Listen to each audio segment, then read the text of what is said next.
నానమ్మ ఏం చేస్తున్నా? ఏం చేస్తున్నా? ఇగో పొద్దుగా పప్పు చేసిన చూపిస్తుందా.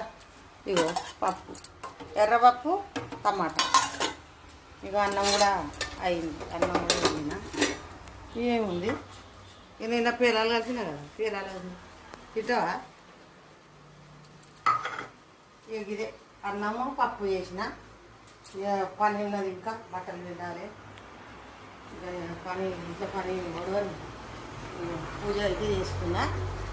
పూజ చేసుకొని ఇంట్లో పని ఉన్నాయి. షాప్కి అయితే వెళ్ళాలి. షాప్ కాడ వెళ్ళి షాప్లో కూర్చోవాలి. పని డాడీ బయటికి పోతాడు, అక్కడికి పోతాడు. నేను షాప్లో కూర్చొని చూసుకోవాలి. జొన్నలు అయితే పట్టించుకొద్దామని చేసి పెట్టిన. బియ్యం కొన్ని కలిపిన, జొన్నలు పట్టించుకురాలి. మీరు కూడా ఏం చేస్తున్నారు అందరూ? మీరు ఏం చేస్తున్నారో మాకు కూడా కామెంట్ బాక్స్లో కామెంట్ చేయండి. అందరికి బాయ్.